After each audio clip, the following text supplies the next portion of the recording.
വിനീത് ശ്രീനിവാസന്റെ ഒരു ജാതി ജാതകം അങ്ങനെ OTT റിലീസ് ചെയ്തിട്ടുണ്ട്. സോ നിങ്ങൾ ഈ പൊളിറ്റിക്കൽ കറക്റ്റ്നെസ്സും ചക്കിയും മാങ്ങയൊക്കെ നോക്കുന്നവരാണെങ്കിൽ ഈ സിനിമയുടെ അയലത്ത് പോകരുത്.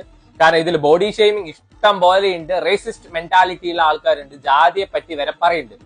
എപ്പോഴും പറയുന്നതാണ് opinions are like assholes, everybody has one and they think everyone else stinks. നമുക്കാണ് നമ്മുടെ ഒപ്പീനിയൻ വലുത്, ബാക്കിയുള്ള എല്ലാവർക്കും അതാണ് ശരി വിചാരിച്ച കോമൺ സെൻസ് ഇല്ലാന്നേ പറയുള്ളൂ. അറ്റ് ദ സെയിം ടൈം ഏതാണ് ഇന്ത്യയുടെ ക്യാപിറ്റൽ ചോദിച്ചു വെച്ചാൽ ഡിഫറെന്റ് ഒപ്പീനിയൻ ആണ് വന്നു വെച്ചാൽ വിവരമില്ലായ്മ എന്നേ പറയുള്ളൂ. സോ ഇതിൽ നമ്മുടെ വിനീത് ശ്രീനിവാസന്റെ ക്യാരക്ടർ വന്നിട്ട് 38 വയസ്സായ ഒരാളാണ്. ആളുടെ കല്യാണം കഴിഞ്ഞിട്ടില്ല. സ്റ്റിൽ 22 to 29 വയസ്സുള്ള കുട്ടികളെ മാത്രമേ കിട്ടുള്ളൂ. ആളുടെ ഒരു ഓൾഡ് സ്കൂൾ ടൈപ്പ് എന്ന് വേണമെങ്കിൽ പറയാം, ഫേസ്ബുക്ക് അമ്മാവൻ എന്ന് വേണമെങ്കിൽ പറയാം. അറ്റ് ദ സെയിം ടൈം വേണമെങ്കിൽ ഒരു മെയിൽ ഷോവനിസ്റ്റ് പിഗ് എന്നും പറയാം. സോ കൊച്ചിനാണ് വെച്ച പനങ്കൊല്ല പോലെ മുടി വേണം, ഐശ്വര്യ റായെ പോലെ ആയിരിക്കണം കാണാൻ, സാമ്പാർ എലിശ്ശേരി എല്ലാം ഉണ്ടാക്കാൻ അറിയണം, കൊച്ചുണ്ടായി കഴിഞ്ഞാൽ ജോലിക്ക് പോകാൻ പാടില്ല, അടുക്കളയിലാണ് താമസിക്കേണ്ടത് എന്നൊക്കെ പറഞ്ഞിട്ടുള്ള ഒരു ആറ്റിറ്റ്യൂഡുള്ള മനുഷ്യനാണ് വിനീത് ശ്രീനിവാസൻ. മാത്രമല്ല ഇവരുടെ ഫാമിലി, ഈ സിനിമയിലുള്ള എല്ലാവരും അങ്ങനെയാണ്. What else do you expect from them?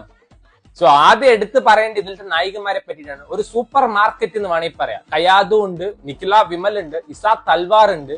So കയാദുവിനൊക്കെ ഈ എന്തിനാ കൊണ്ടുവന്നത് മനസ്സിലാവാതെ, ഈ പാടത്ത് വെക്കുന്ന കോലത്തിന് സിനിമയിൽ ഇതിലും റോൾ ഉണ്ടാവും.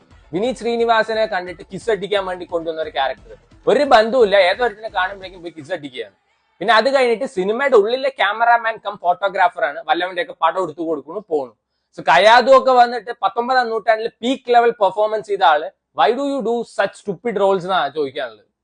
പിന്നെ അടുത്ത് നമ്മുടെ നിഖില വിമൽ ഉണ്ട് ഈ സിനിമയില്. മെപ്പടിയാനിൽ ഒരു തേങ്ങയില്ല വന്നിട്ട് കൊട്ടത്തേങ്ങ പോലും ഇല്ലാത്ത ഒരു ക്യാരക്ടറാണ് ചെയ്തു വെച്ചിരിക്കുന്നത്. സോ പറയുന്ന കേട്ടാത്തൊന്നും ഒരു 100 ഓസ്കാർ 150 നാഷണൽ അവാർഡൊക്കെ ഷെൽഫിൽ ഇരിക്കുന്നുണ്ട്. ഇഷാ തൽവാർ വരുന്നുണ്ട്. ഇഷാ തൽവാറിന്റെ അടുത്ത് പറഞ്ഞ തട്ടത്തിൻ മറയത്ത് പോലെ ഭയങ്കര പ്രയോറിറ്റി ഉള്ള ഒരു ക്യാരക്ടറാണ്. എന്നിട്ട് തട്ടത്തിൻ മറയത്തിന്റെ മ്യൂസിക് ഇട്ട് കൊടുത്തിട്ട് ഒരു സെക്കൻഡ് വന്നു പോകുന്നുണ്ട്. സോ ഈ സിനിമ വന്നിട്ട് സൂപ്പർ ഫൺ ലോഫ്റ്റർ റൈറ്റ് എന്നൊന്നും ഞാൻ പറയില്ല. ഇറ്റ് ഹാസ് ഇറ്റ്സ് മൊമെന്റ്സ്, ചിരിക്കാനുള്ള സർട്ടൻ മൊമെന്റ്സ് ഉണ്ട്. പക്ഷെ സെക്കൻഡ് ഹാഫ് ഒക്കെ വെറുപ്പിച്ച് കൊന്നു എന്ന് വേണമെങ്കിൽ പറയാം. എനിക്ക് ഭയങ്കര ബോറിംഗ് ആയിട്ടൊരു പടമായിട്ടാണ് തോന്നി. സ്റ്റിൽ വിനീത് ശ്രീനിവാസന്റെ കിടിലം പെർഫോമൻസ് ആണ്, അഴിഞ്ഞാട്ടം എന്നൊക്കെ വേണമെങ്കിൽ പറയാം. റാൻഡം ക്ലിപ്സ് അവിടുന്ന് ഇവിടുന്ന് ഒക്കെ എടുത്തിട്ട് അങ്ങോട്ട് കണക്ട് ചെയ്തിട്ട് ഒരു സിനിമ ഉണ്ടാക്കി വിട്ടിരിക്കുകയാണ്. 2 മണിക്കൂർ പടത്തില് ഒരു അരമണിക്കൂർ കുണ്ടനാണ് പറഞ്ഞിട്ട് കളയും. ഒരു 15 മിനിറ്റ് ഒരു ലെസ്ബിയൻ ഒരു 2 പെണ്ണുങ്ങളെ കൊണ്ടുവന്നിട്ട് കളയും. പിന്നെ എന്ത് ചെയ്യുന്നു, ജോലി ചെയ്യുന്നു, അവിടുന്ന് പണങ്ങി കല്യാണം പെണ്ണ് കാണാൻ ശനി ഞായർ പോണു, വീണ്ടും അവിടുന്ന് ബാഗ് പാക്ക് ചെയ്യുന്നു, ജോലിക്ക് വരുന്നു, പോണു വരുന്നു തന്നെ ഈ പടത്തിലുള്ളൂ. ആൻഡ് ഇഷ്ടം പോലെ അനാവശ്യമായിട്ടുള്ള ക്യാരക്ടേഴ്സിനെയും കൊണ്ടുവന്നിട്ടുണ്ട്. ഭയങ്കര വെറുപ്പിക്കുന്ന ഒരു സിനിമയായിട്ടാണ് ബേസിക്കലി എനിക്ക് തോന്നിയത്. ഡെഫിനറ്റ്ലി ഇത് സൂപ്പർ ഫണ്ണായിട്ട് ലോഫ്റ്റർ റൈറ്റ് ആയിട്ട് ഇഷ്ടപ്പെടുന്ന ആൾക്കാരുണ്ടാവും. ആമസോൺ പ്രൈമിൽ ഔട്ട്സൈഡ് ഇന്ത്യയാണ് റിലീസ് ആയിരിക്കുന്നത്. സോ നിങ്ങൾക്ക് സമയം ഉണ്ടെങ്കിൽ കണ്ടു നോക്കുക.